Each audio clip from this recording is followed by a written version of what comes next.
Hello friends, welcome to my channel. आज हम class 8 science के चैप्टर 1 फसल उत्पादन एवं प्रबंधन के क्वेश्चन आंसर करेंगे। सबसे पहले क्वेश्चन नंबर 1 देख लेते हैं। इसमें हमें फिल इन द ब्लैंक्स भरने हैं। इसका क्वेश्चन का है, एक स्थान पर एक ही प्रकार के बड़ी मात्रा में उगाए गए पौधों को डैश कहते हैं। क्या कहते हैं? एक स्थान पर बड़े पैमाने पर उगाई गई पौधों को क्या कहते हैं? फसल कहते हैं। अब खा देख लेते हैं। फसल उगाने से पहले प्रथम चरण मिट्टी की डैश होती है। फसल उगाने से पहले हम क्या करते हैं? मिट्टी को तैयार करते हैं, मिट्टी की तैयारी होती है। गा, क्षतिग्रस्त बीज जल की सतह पर डैश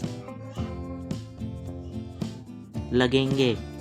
जो बेकार बीज रहते हैं या फिर जिन बीजों में कीड़े लगे हुए होते हैं तो वो क्या करते हैं? जल की सतह पर तैरने लगते हैं। घा, फसल उगाने के लिए पर्याप्त सूर्य का प्रकाश, मिट्टी एवं डैश तथा डैश आवश्यक है। फसल उगाने के लिए क्या क्या आवश्यक है? पोषक तत्व तथा जल। अब सेकंड क्वेश्चन देख लेते हैं। इसमें हमें मैचिंग करनी है। खरीफ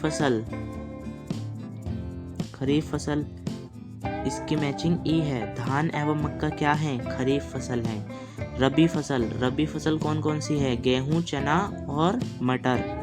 रासायनिक उर्वरक यूरिया एवं सुपर फॉस्फेट। कार्बनिक खाद पशु अपशिष्ट, गोबर, मूत्र एवं पादप अवशेष। अब क्वेश्चन नंबर 3 देखते हैं। निम्न के दो उदाहरण लिखिए। का, खरीफ फसल अभी हमने पढ़ा था, क्या है? धान एवं मक्का। अब रबी फसल के भी उदाहरण लिखने हैं, गेहूं एवं चना।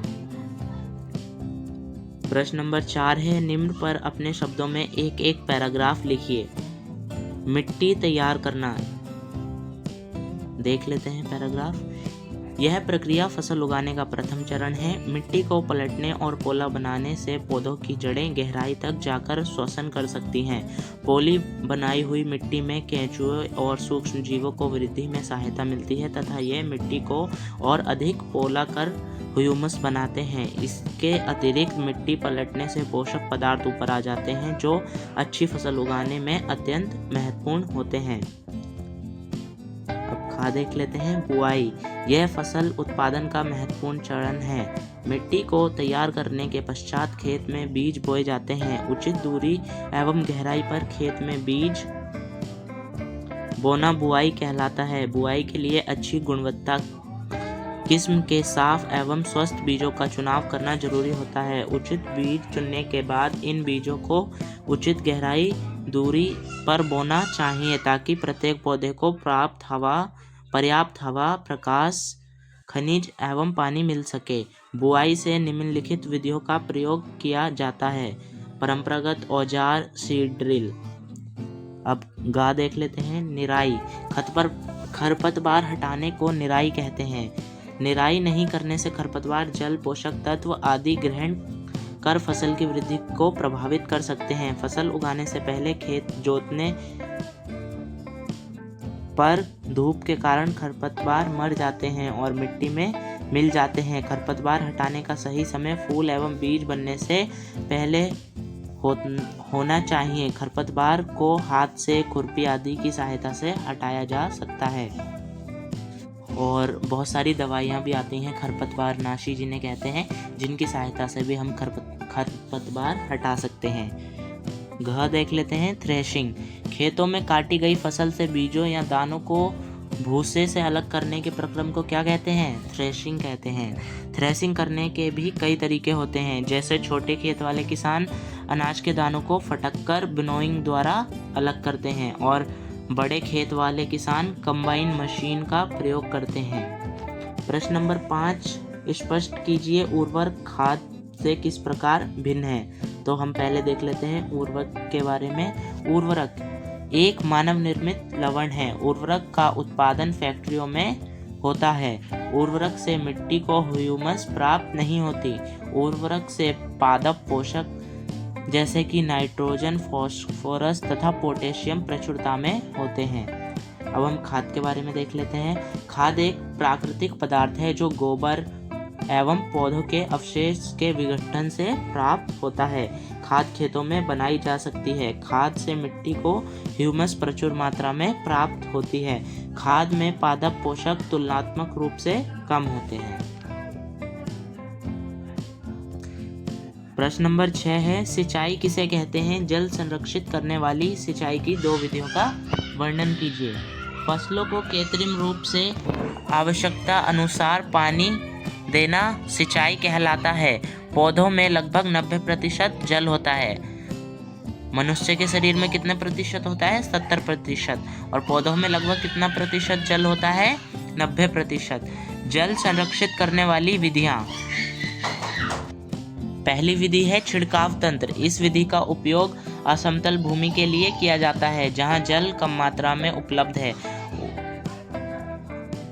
ऊर्ध्व पाइप नलों के ऊपरी सिरों पर घूमने वाली नोजल लगे होते हैं। यह पाइप निश्चित दूरी पर मुख्य पाइप से जुड़े होते हैं। जब पंप की सहायता से जल मुख्य पाइप में भेजा जाता है तो वह घूमते हुए नोजल से बाहर निकलता है। इसका छिड़काव लॉन, कॉफी की खेती एवं कई अन्य फसलों के लिए उपयोगी है। ड्रिप तंत्र। इस विधि में जल बूंद बूंद करके सीधे पौधों में गिरता है, अतः इसे ड्रिप तंत्र कहते हैं। फलदार पौधों, बगीचों एवं वृक्षों को पानी देने का यह सर्वोत्तम तरीका है।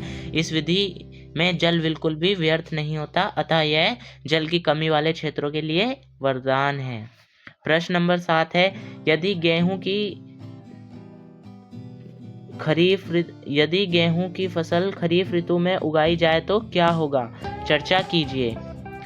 गेहूं एक रबी फसल है। इसे शीत ऋतु में उगाया जाता है। खरीफ ऋतु जून से सितंबर तक होती है। इस समय वर्षा काफ़ी अधिक मात्रा में होती है, इसलिए इसे वर्षा ऋतु भी कहते हैं। यदि गेहूं को इस समय उगाया जाए तो गेहूं के पौधे अधिक मात्रा में पानी मिलने के कारण सड़कर खराब हो जाएंगे और फसल बर्बाद हो जाएगी। प्रश्न नंबर 8 देख लेते हैं। खेत में लगातार फसल उगाने से मिट्टी पर क्या प्रभाव पड़ता है? व्याख्या कीजिए। खेत में लगातार फसल उगाने से मिट्टी में कुछ पोषक तत्वों की कमी हो जाती है, जिससे उसकी उर्वरता भी कम हो जाती है। यही कारण है कि खेत में लगातार फसल नहीं उगानी चाहिए और खेत को कुछ समय के लिए खाली छोड़ देना चाहिए। एक अन्य तरीका फसल चक्रण है। इसमें किसान एक फसल के बाद दूसरी किस्म की फसल उगाते हैं, जिससे मिट्टी में नाइट्रोजन का पुनः पूरण होता रहता है। भाई साधारण सी बात है, अगर कोई इंसान ही है उससे हम काम करते जाएं और उसको खाना ना दें तो फिर वो बीमार पड़ जाएगा। इसी तरीके से हमारी धरती है, मिट्टी है, अगर हम उससे फसल उगाते जाएंगे तो उसके पोषक धीरे धीरे कम होते जाएंगे और अंततः वह जमीन क्या हो जाएगी? बंजर। प्रश्न नंबर 9 है, खरपतवार क्या है? हम उनका नियंत्रण कैसे कर सकते हैं? इसका उत्तर देख लेते हैं। खेत में फसल के साथ कई अवांछित बेकार पौधे उगाते हैं। इन पौधों को खरपतवार कहते हैं। इनको निराई के द्वारा हटाना बहुत जरूरी होता है, क्योंकि यह फसल की वृद्धि पर प्रभाव डालते हैं और पशुओं एवं मनुष्यों के लिए विषैले हो सकते हैं। इनको नियंत्रण करने के कई तरीके हैं। फसल उगाने से पहले खेत जोतकर इससे खरपतवार पौधे सूखकर मर जाते हैं। दूसरा तरीका है फूल एवं बीज बनने से पहले हाथ से खुरपी आदि की सहायता से पौधों को उखाड़कर। तीसरा तरीका है खरपतवारनाशी रसायनों का उपयोग करके, इससे खरपतवार पौधे मर जाते हैं। लेकिन हमें क्या ध्यान रखना चाहिए खरपतवारनाशी उपयोग करते हुए? क्या हम अपने चेहरे को किसी मास्क से अच्छे से कवर कर लें, क्योंकि ये जो खरपतवारनाशी ये जो दवाइयाँ होती हैं वो हमारी सेहत के लिए हानिकारक होती हैं। प्रश्न नंबर 10 देख लेते हैं। निम्न बॉक्स को सही क्रम में इस प्रकार लगाइए कि गन्ने की फसल तैयार हो जाए। तो इसका आंसर देख लेते हैं। अब उसके बाद प्रश्न नंबर 11 है, पहेली को पूरा कीजिए और आप इसका आंसर भी देख लीजिए। ये रही पहेली। तो ये था चैप्टर फसल उत्पादन एवं प्रबंध। Thank you for watching. तो मिलते हैं आपसे नेक्स्ट वीडियो में।